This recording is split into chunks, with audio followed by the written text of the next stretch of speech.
नमस्कार, राम राम। आचार्य कुलदीप पांडे, ज्योतिष की पाठशाला में आपका स्वागत है। रोगों की श्रृंखला चल रही है और उन रोगों की श्रृंखला में आज चर्चा का विषय एसिडिटी। कुछ लोगों को ये बड़ा हास्यास्पद लग रहा होगा कि आचार्य श्री, क्या ज्योतिष पे भी ये सब दिया रहता है या आप मनगढ़ंत कहानियाँ बनाते रहते हैं? ऐसा तो नहीं कुछ बाजार पे नया लाने के लिए आप ऐसे ही जो मन में आया वो शुरू कर देते हैं? जी नहीं, ज्योतिष का एक बहुत बड़ा कोर्स होता है मेडिकल एस्ट्रोलॉजी। इस मेडिकल एस्ट्रोलॉजी के अकॉर्डिंग कौन से रोग व्यक्ति को हो सकते हैं, कौन सी बीमारियां व्यक्ति को हो सकती हैं, ये ज्योतिष से जाना जा सकता है, ज्योतिष से देखा जा सकता है, ज्योतिष से बताया जा सकता है। ऐसे कई सारे लोग होते हैं जो ये बताते हैं कि मैं उनके पास गया, उन्होंने हमको कुंडली दे करके बता दिया था कि आपको ये रोग होने वाला है और ये रोग अब होगा, इस रोग से आपको निजात मिल जाएगी, ये रोग होगा तो लेकिन ठीक हो जाएगा। एसिडिटी बनती कहाँ पे है? एसिडिटी बनती है चतुर्थ भाव पे। चतुर्थ भाव व्यक्ति की छोटी आंत का भाव होता है। जब छोटी आंत में चतुर्थ भाव ये हुआ आपका, लेकिन चतुर्थ भाव में पूरे चतुर्थ भाव में नहीं, चतुर्थ भाव को 10-10 डिग्री के माध्यम से 3 भागों में आप बांट लीजिए। 10 डिग्री पर पहला भाव हो गया,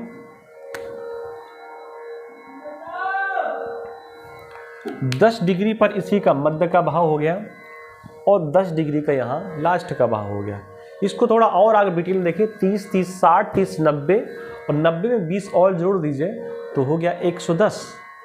110 से लेकर के 120 डिग्री के मध्य में अगर मंगल शुक्र का कॉम्बिनेशन आ जाए, यहाँ पर मंगल शुक्र बैठ जाए तो एसिडिटी हो जाती है। और हो नहीं जाती है, होती रहती, बनी रहती है, कोई इसका उपाय नहीं होता अगर सावधानी न बरती जाए तो खाने पीने में। तो यहाँ पर मंगल शुक्र आकर के बैठ जाए तो एसिडिटी हो जाती है। एक चीज़ और भी है, इस स्थान पर अगर शनि महाराज की दृष्टि पड़ जाए तो भी ये बीमारी आपको हो सकती है। अच्छा है क्या, जन्म कुंडली जब तैयार हो रही होती तो एक बार शनि बैठ गया तो दृष्टि तो अपनी डालेगा ही, और दृष्टि डालेगा तो ये बीमारी होगी होगी। कभी कभी बीच बीच में बीमारियां नहीं होती, कारण क्या होता है, वहां पर उस समय गुरु आकर के अपनी दृष्टि डाल रहा होता है, तो इस बीमारी से जातक को निजात मिल जाता है।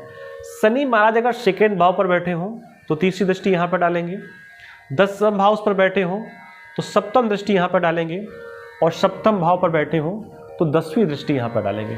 10वीं दृष्टि, सप्तम भाव, 10वां भाव और द्वितीय भाव, इन 3 जगहों पर अगर शनि महाराज बैठ जाएं और इस हिस्से को देख रहे हो तो एसिडिटी का रोग हो जाता है। अब इन 3 भावों का मतलब क्या है कि शनि महाराज की डिग्री यहाँ पर 20 से 30 के बीच में होनी चाहिए, तभी वो इस भाव को देखेंगे। अगर शनि महाराज यहाँ 0 से 10 डिग्री पर है तो दृष्टि तो यहाँ पे जाएगी, देख कहाँ पाएंगे? चतुर्थ भाव को देख रहे होंगे, कभी कभी थोड़ी बहुत प्रॉब्लम हो जाएगी, परमानेंट प्रॉब्लम नहीं होगी। उपाय क्या है? उपाय ये है कि शनि महाराज अगर यहाँ से दृष्टि यहाँ पर डाल रहे हैं तो गुरु महाराज भी अगर यहाँ बैठे हों, शनि और गुरु एक साथ, 2 बड़े प्लैनेट एक साथ बैठ जाए 10वें हाउस पर और फिर दृष्टि डालें तो तरक्की देंगे, रोग नहीं देंगे, क्योंकि गुरु की दृष्टि पड़ रही है। गुरु अगर अपनी पंचम दृष्टि से, पंचम दृष्टि कहां पर होगी? 1, 2, 3, 4, 5, अगर द्वादश भाव में गुरु बैठ जाए और फिर 5वीं दृष्टि अपनी यहां पर डालें तो शनि देख भी रहा होगा तो भी रोग से निजात मिल जाएगी। उसके साथ शनि महाराज, अगर गुरु महाराज यहाँ बैठे हों और अपनी 9वीं दृष्टि यहाँ पर डालें तो भी रोग से निजात मिल सकती है। लेकिन ध्यान दीजिए, गुरु भी पावरफुल होना चाहिए। शनि अगर देख रहा है तो रोग होगा, ये मैंने कह दिया, लेकिन शनि कमज़ोर है, स्वयं टूटा फूटा है, कमजोर स्थितियों पर, तो देख करके क्या करेगा? कुछ नहीं कर पाएगा। तो शनि भी होना चाहिए ठीक ठाक से। मंगल शुक्र यहाँ पर बैठ जाए, देखिए मंगल शुक्र आपस में मित्र नहीं होते। मंगल शुक्र अगर किसी कुंडली पर बैठ जाए तो इस कुंडली को बहुत श्रेष्ठ कुंडली नहीं मानते। चीज़ों कई स्थितियों में ठीक होता है, लेकिन मंगल शुक्र चरित्रहीनता कई बार दे देता है अगर गुरु की दृष्टि ना पड़ी हो तो। और बड़ी चरित्रहीनता देता है। एक चीज़ और भी है, मंगल शुक्र अगर सेकंड हाउस पर बैठ जाए तो वाणी बड़ी अच्छी कर देगा, बड़ी मीठी वाणी कर देगा, लेकिन ये रोग तो दे ही देगा अगर यहाँ पर बैठा हुआ है तो। गुरु की दृष्टि बचा सकती है। उपाय क्या कर सकते हैं आप? अत्यधिक खट्टा मीठा देखिए किसी को नुकसान भी कर देता है कई बार जो चीजें हम आपको बता रहे हैं तो कुछ लोग नुकसान भी करता है, लेकिन वैसे नुकसान नहीं करता है क्योंकि मट्ठे पे गुरु और चंद्रमा का कॉम्बिनेशन होता है। अत्यधिक खट्टा मट्ठा अगर गुरुवार से प्रारंभ करके सेवन किया जाए, अगर नुकसान कर रहा है तो उसको गर्म करके सेवन किया जाए। गर्म करने का मतलब उसको छौंक करके बघार करके उसका सेवन किया जाए तो इस रोग से जातक को निजात मिल सकती है। करना क्या पड़ेगा? ये रोग उत्पन्न कैसे होता है? बासा भोजन, संरक्षित खाद्य पदार्थ। बासा भोजन का मतलब क्या होगा? बिस्किट। बाजार की ऐसी वस्तुएं जो 4 दिन पहले बनी उनका आज भी हम सेवन कर रहे हैं। अत्यधिक संरक्षित खाद्य पदार्थ, कोई खाने वाली ऐसी वस्तु जो लंबे समय से रखी है और फिर उसका उपयोग कर, नमकीन, उड़द, पापड़, मूली, ये चीज़ें अगर व्यक्ति कंटिन्यू कर रहा है, यूज़ कर रहा है तो नुकसान कर सकता है। अब इनके भी खाने का समय है, उसको उपयोग कर सकते हैं, लेकिन अगर इनका सेवन अत्यधिक व्यक्ति कर रहा है और स्थितियां ये वाली हैं तो रोग से कोई बचा नहीं पाएगा। टेबलेट कितनी भी खा लो, इंजेक्शन कितने भी लगा लो, योगा कितने भी कर लो, एक्सरसाइज कितना भी कर लो, कोई फायदा नहीं है। कर क्या सकते हैं? शुद्ध हींग। शुद्ध हींग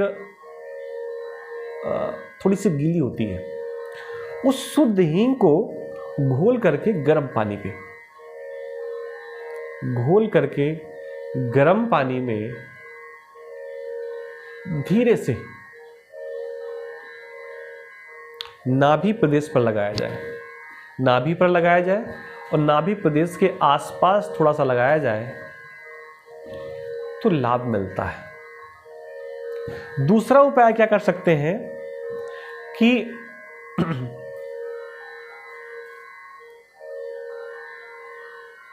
जो दूध की मलाई होती है, अब शुद्ध हींग आपको उपलब्ध नहीं है, जो हींग उपलब्ध है वो शुद्ध नहीं है, मिक्स्ड है। तो ऐसी स्थिति में जो दूध की मलाई होती है, इस दूध की मलाई में सेंधा नमक, सेंधा नमक या काला नमक, ध्यान दीजिए यहां मैं आयोडीन नमक की बात नहीं कर रहा, न देसी नमक की बात कर रहा हूं। जो पत्थरों वाला नमक होता है, सेंधा नमक, शुद्ध सेंधा नमक मलाई पे लगा करके उसे चाहे रुई में लगा लें और फिर नाभि प्रदेश पर लगाएं तो जातक को लाभ मिलता है। एक और गांव में उपाय बताया जाता है, उसको बताएंगे तो अगर कोई डॉक्टर देख रहा होगा ये वीडियो तो कहेगा आचार्य श्री आप ठीक करने की बात कर रहे हैं या बीमार करने की? जैसे कई बार गुम्मे में या जहाँ पर पानी पड़ा होता है वहाँ पर काई लग जाती है, उस काई के भी थोड़े से अस्क को अगर नाभि प्रदेश पर लगाया जाए, उसके आसपास लगाया जाए तो इस रोग से निजात मिल सकती है। जन्म कुंडली पर अगर ऐसी स्थिति आपकी बन रही है तो निश्चित मानिए इस रोग से कोई बचा नहीं सकता। ये उपाय बचा सकते हैं और सावधानी बचा सकती है। तो आज के संस्करण में इतना ही। चैनल पर अगर पहली बार आए तो उसको सब्सक्राइब जरूर कर लें, जिससे कि हमारे परिवार के आप सदस्य बन जाएं। मिलते हैं नई जानकारी के साथ, बने रहिए। आप सबको राधे कृष्णा, जय जगन्नाथ।